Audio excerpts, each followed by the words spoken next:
கசப்பே இல்லாத பாவக்காய் குழம்பு எப்படி செய்யலாம்ன்றத பார்க்கலாமா? ஒரு கடாயில தேவையான அளவு எண்ணெய் ஊத்திக்கோங்க. இந்த எண்ணெய் நல்லா சூடான பிறகு 1 டீஸ்பூன் கடுகு, 1/2 டீஸ்பூன் சீரகம், 1/4 டீஸ்பூன் வெந்தயம், இது மூணுமே நல்லா பொரிஞ்ச பிறகு ஒரு 15 பல் பூண்டு சேர்த்துக்கோங்க. 20 சின்ன வெங்காயத்தை தோல் உரிச்சிட்டு முழுசா சேர்த்துக்கோங்க. ஒரு பெரிய வெங்காயத்தை பொடியா நறுக்கி அதையும் சேர்த்துக்கோங்க. இந்த வெங்காயம் பூண்டு எல்லாமே நல்லா வதங்கி வரணும். அது வரைக்கும் நல்லா வதக்கி விடுங்க. இந்த வெங்காயம் நல்லா கண்ணாடி பதத்துக்கு வந்த பிறகு ஒரு 2 தக்காளி கட் பண்ணி அதையும் சேர்த்துட்டு நல்லா வதக்கிக்கோங்க.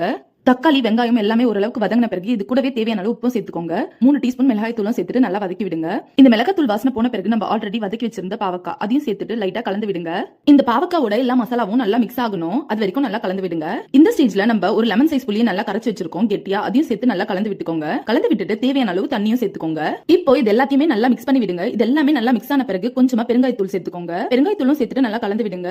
இது எல்லாத்தையுமே நல்லா கலந்து விட்டு ஒரு கொதி வரும்போது ஒரே ஒரு துண்டு வெல்லத்தையும் சேர்த்துக்கோங்க. இப்பவே சேர்த்துட்டு ஒரு மூடி போட்டு நல்லா மூடி விட்டுருங்க.